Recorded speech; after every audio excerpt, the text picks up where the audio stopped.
serious, unimagined, and unforeseen circumstances. And as we will see next, dominoes already started to fall down. And to prove that claim, we look no further than on what had happened on LME, which goes for metal exchange in respect for its nickel contract. On March 8, the price of nickel soared to 150% in an unprecedented single-day short squeeze. The move was so devastating that market participants faced 12 billions in losses. 12 billions, just imagine that. With many of them unable to pay. And in an ironic twist, the actual entities who suffered the most from that crash was commodity suppliers who were using future short selling as a hedge against their operations. So all of a sudden, we have a mess. And the only one question we should ask ourselves today is which commodity will follow next? Oil, gas, gold, wheat, aluminum, lumber, almost any other commodity on the market all made new all-time highs. And I believe we are at the very beginning of what may be called a super cycle in the commodities. And to further understand how serious this situation is, commodity shock is quickly transforming into funding shock. Such trading giants as Fragment and Glencore are reported to lost billions on margin calls and desperately seek funding. And of course, we can only guess on what's going on with the lower tier market participants. We have no ideas. Why commodities are so important for our financial system? Because actually, our financial system is built on commodities. Commodities are used as collateral, and collateral is money. So, if you would like to explain it in simple terms, think about it like that. The price of any other single thing on this planet is based on the price of commodities. And of course, let's take crypto as an example. It's the best possible demonstration. The price of mining Bitcoin mostly depends on the price of electricity. It is a derivative from the price of energy, which is itself a derivative from the price of oil and gas. So if you will remove commodities from your equation, all of a sudden you do not have collateral in your financial system, and thus you don't have money. It's that simple. Meanwhile, another development which we are witnessing today, inflation. And inflation is soaring. US latest CPI, which goes for consumer price index, came to 7.9%. And that is, of course, if you do believe in official numbers. And of course, this indicator is going to rise further because it does not reflect recent price moves in commodities. So, right now, prices on gas stations in some part of the US are officially higher than Will Smith and the Legend movie. So, I guess we are all living in the post-apocalypse now, right? No surprise, Fed found itself between rock and a hard place in respect to its monetary policy. It has two options, and both of them are bad. First one is to try and fight inflation, raise rates, and actually completely crash the markets. Why? Because last time inflation was that high, in 1980s, Fed funds rate was at 15%. Today, after the latest rate hike, it stands at a laughable 0.5%, or 50 basis points. And even if we will consider 6 more hikes this year, as market expects, it will give us a base funds rate of just 2%. So, my idea is that you cannot fight double-digit inflation with a rate hike like that.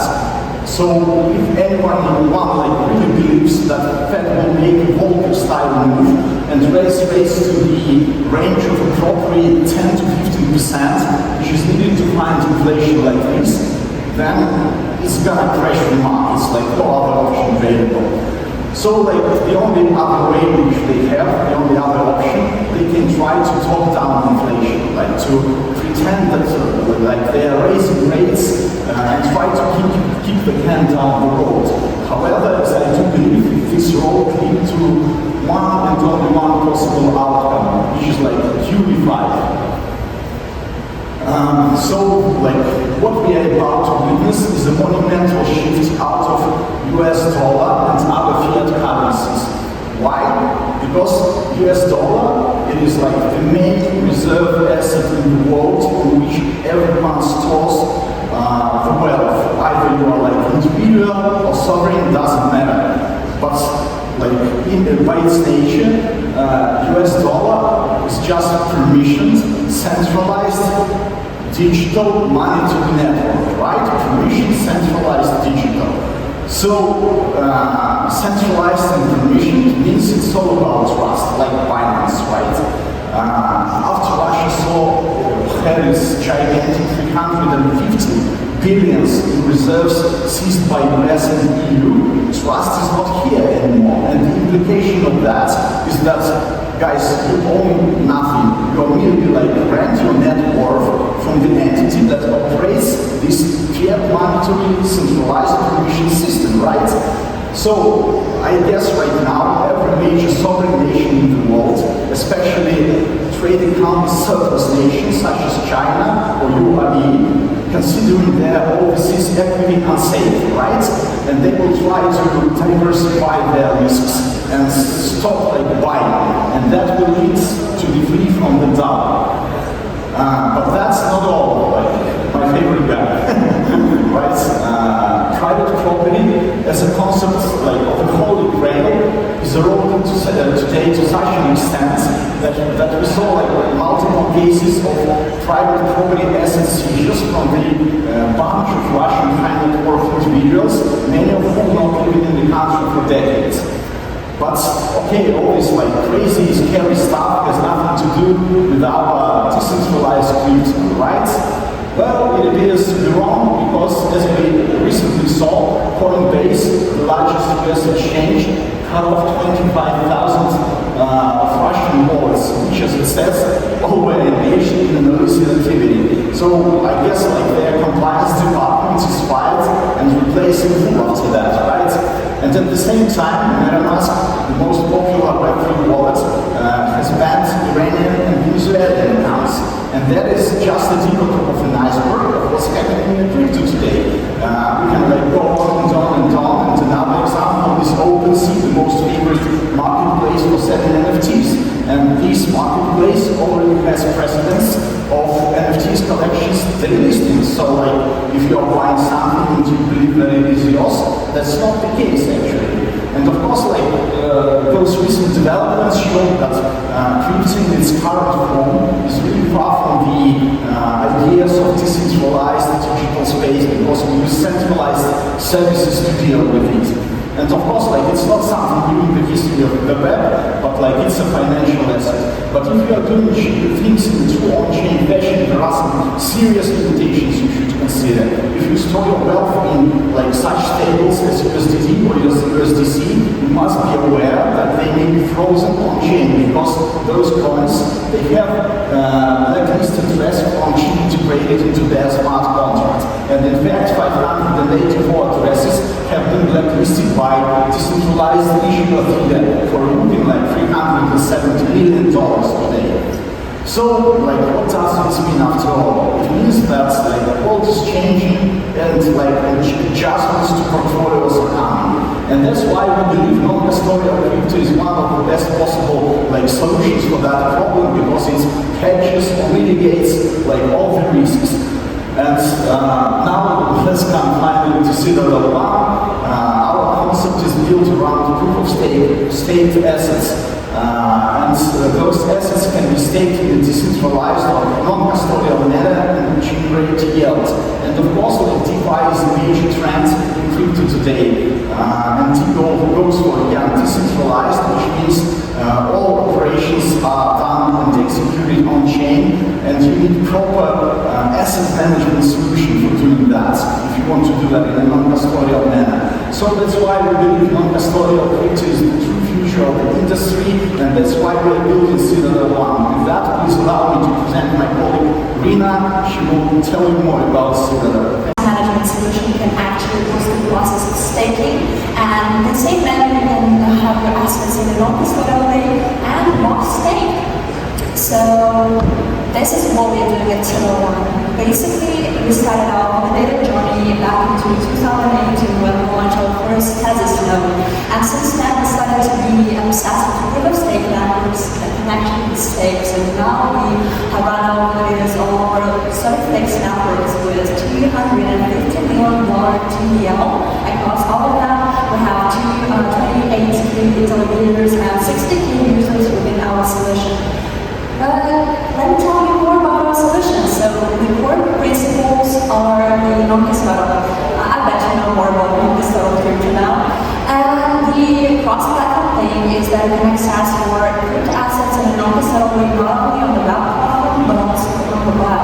And we're also building a cross-chain wallet for our web developers. Cross-chain. Remember I was talking about the crypto complexity. You need to know a lot of information regarding different networks from various ecosystems, Polkadot, Cosmos, Solana, everything. And it has own network specifics. So being a cross-chain wallet will provide a very unified experience, so it's standardized all over the network. So when you're a newbie or you're just joining the staking world, you need something very easy and comprehensive. So we're cross-chain. The user experience is the same for every network we integrated into Citadel.one. And we're also multi-wallet, so you basically can use your ledger device, you can create one seed phrase for all integrated network within Citadel.one, you can import any kind of address from within the non-custodial solution you're using, or you can connect your Web3 wallet like MetaMask or Kepler for Cosmos networks. But not gonna lie, my mom would never be able to set up MetaMask. So yeah, and this is that easy. So you set up an account, just add an address, then you choose the validator because it's proof-of-stake networks, okay? We don't limit our users to stake with Citadel.one nodes, so it's first directly from blockchain. You set them up to stake, and basically confirming it, you allow yourself to claim rewards instantly whenever you need, and you can restake them, earning more profits. So what happens next is you can actually receive XCD token with the, which is a Citadel.one token that you are receiving for staking Citadel.one nodes by Citadel.one platform. You can then stake XCD and receive more, so you're basically earning money while earning money. Further, we'll be introducing more inter-platform use cases for XCD, so let's say we're willing to use some specific application. I'll be talking a bit more about the application later. And you'll be able to use it just by holding XCD, because we'll be providing these complex transactions, so there's no need to leave the platform. It will be like your casual banking app. So the analytical dashboard, that's something very important for the crypto users, because you need to manage a lot of portfolios. If you're holding various assets, it's very hard to keep track of all of them. And this is what we're providing.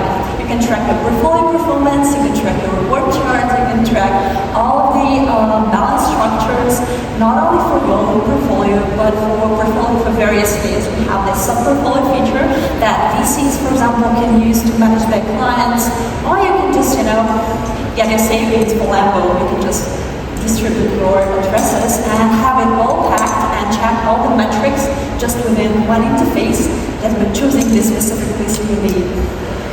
And very important thing, it's something we've expanded to recently, so we're building this kind of ecosystem of applications that empowers the crypto use cases. So what we can do is we can integrate basically any kind of DeFi application, NFT governance, payments, whatever you use in your everyday crypto life can be inside Citadel.one in a non-custodial manner. You can access it with any kind of wallet you're using, not even leaving the platform. So it's basically will be an ecosystem. And in future, we are planning to introduce an SDK for outside developers. So in case you're a developer that are willing to build something without creating an alternative front end, you can actually build within Citadel.one. So in future, we'll have all possible use cases and projects actually used by crypto users just within Citadel.one. So yeah, thank you for your attention. If you have any questions, please feel free to ring us on the board A17 or scan the QR code and you'll be able to access our website. Thank you for your attention.